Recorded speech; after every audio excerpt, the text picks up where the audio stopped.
ಮಾಲೂರು ಅಂಬೇಡ್ಕರ್ ಪಾರ್ಕ್ನಲ್ಲಿ ಕರ್ನಾಟಕ ದಲಿತ ಸಂಘರ್ಷ ಸಮಿತಿಯಿಂದ ಪುರಸಭೆಯಲ್ಲಿ ನಡೆದ ಭ್ರಷ್ಟಾಚಾರದ ವಿರುದ್ಧ ಪ್ರತಿಭಟನೆ ನಡೆಸಿ ಜಿಲ್ಲಾ ಯೋಜನಾ ನಿರ್ದೇಶಕಿ ಅಂಬಿಕಾ ಅವರಿಗೆ ಮನವಿ ಸಲ್ಲಿಸಿದರು.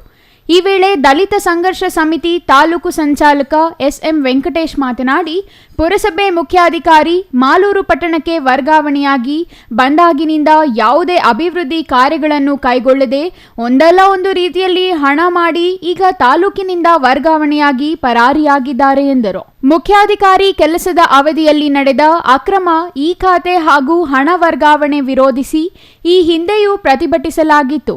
ಆದರೆ ರಾಜಕೀಯ ಪ್ರಭಾವದಿಂದ ಭ್ರಷ್ಟ ಅಧಿಕಾರಿ ವಿರುದ್ಧ ಯಾವುದೇ ಕ್ರಮ ಕೈಗೊಂಡಿಲ್ಲ. ಮುಖ್ಯಾಧಿಕಾರಿ ವಿರುದ್ಧ ಸಮಗ್ರ ತನಿಖೆ ನಡೆಸಿ ಕಾನೂನು ಕ್ರಮ ಕೈಗೊಳ್ಳಬೇಕು.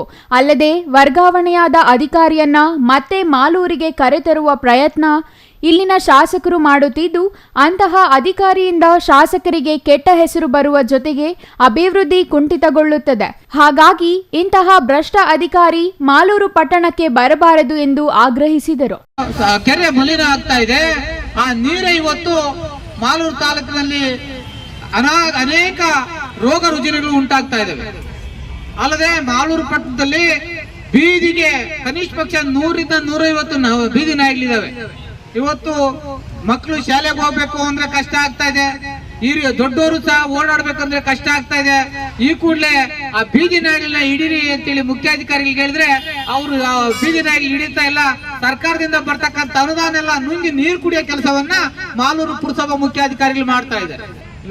ಲಕ್ಷಗಳೇ ಬೇರೆಯವರ ಅಕೌಂಟ್ಗೆ ಟ್ರಾನ್ಸ್ಫರ್ ಆಗ್ತಾ ಇದೆ.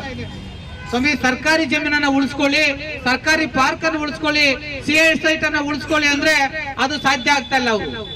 ಅವರು ಸರ್ಕಾರಿ ನಿವೇಶನಗಳಿಗೆ ಮತ್ತು ಪಾರ್ಕ್ಗಳಿಗೆ ಅಕ್ರಮವಾಗಿ ದಾಖಲೆಗಳನ್ನ ಮಾಡಿಕೊಡ್ತಕ್ಕಂಥದ್ದು ಕೆಲಸ ಪುರಸಭೆಯಲ್ಲಿ ನಿರಂತರವಾಗಿ ನಡೀತಾ ಇದೆ. ಈ ಎಲ್ಲಾ ವಿಚಾರಗಳನ್ನ ಇಟ್ಕೊಂಡು ಇವತ್ತು ಕರ್ನಾಟಕ ದಲಿತ ಸಂಘರ್ಷ ಸಮಿತಿ ಹೋರಾಟವನ್ನ ಮಾಡ್ತಾ ಇದೀವಿ. ಇವತ್ತು ಜಿಲ್ಲಾ ಮಟ್ಟದ ಅಧಿಕಾರಿಗಳು ಬಂದು ನಮ್ಮ ಸಮಸ್ಯೆಯನ್ನ ಬಗೆಹರಿಸುವ ನಿಟ್ಟಿನಲ್ಲಿ ಕ್ರಮ ಕೈಗೊಂಡ್ರೆ ಮಾತ್ರ ನಾವು ಇವತ್ತು ಹೋರಾಟವನ್ನ ಕೈ ಬಿಡ್ತೀವಿ. ಇಲ್ಲದೆ ಹೋದ್ರೆ ಅನಿರ್ದಿಷ್ಟಾವಧಿ ಪ್ರತಿಭಟನೆಯನ್ನ ಮಾಡ್ಲಿಕ್ಕೆ ಕರ್ನಾಟಕ ದಲಿತ ಸಂಘರ್ಷ ಸಮಿತಿ ತೀರ್ಮಾನ ಮಾಡ್ತೇವೆ.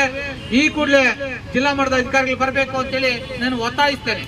ಈಗಾಗಲೇ ಒಂದು ಸಮಯ ಆಗ್ತಾ ಬಂದಿದೆ.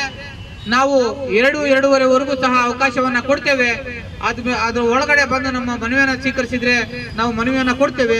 ಇಲ್ಲ ಅಂದ್ರೆ ನಾವು ಇಲ್ಲೇ ಅಡಿಗೆ ಮಾಡೋದಕ್ಕೆಲ್ಲಾನು ಸಹ ಒಲೆಗಳನ್ನೆಲ್ಲಾನು ಪಾತ್ರೆಗಳನ್ನೆಲ್ಲ ರೆಡಿ ಮಾಡ್ಕೊಳ್ಳೋಕೆ ನಾವು ಸಿದ್ಧತೆಯನ್ನು ಮಾಡ್ಕೊಳ್ತೀವಿ ಅಂತ ಮಾತನ್ನ ಹೇಳಲಿಕ್ಕೆ ಇಷ್ಟಪಡ್ತಾ ಇದ್ದೀನಿ. ಇನ್ನು ಈ ಸಂದರ್ಭದಲ್ಲಿ ಸೂಲಿಕುಂಟೆ ರಮೇಶ್, ಮುದುವತಿ ಕೇಶವ್, ನೀಲಕಂಠ ಅಗ್ರಹಾರ ಶಾಮಣ್ಣ, ಅಮರೇಶ್ ಮೌರ್ಯ, ಡಿಎನ್ ನಾರಾಯಣಸ್ವಾಮಿ, ಬಂಡಹಟ್ಟಿ ನಾರಾಯಣಸ್ವಾಮಿ, ತಿರುಮಲೇಶ್, ವೆಂಕಟರಾಮ್, ಉಳ್ಳೇಹರಳಿ ಮುನಿರಾಜು ಮತ್ತಿತರರು ಹಾಜರಿದ್ದರು.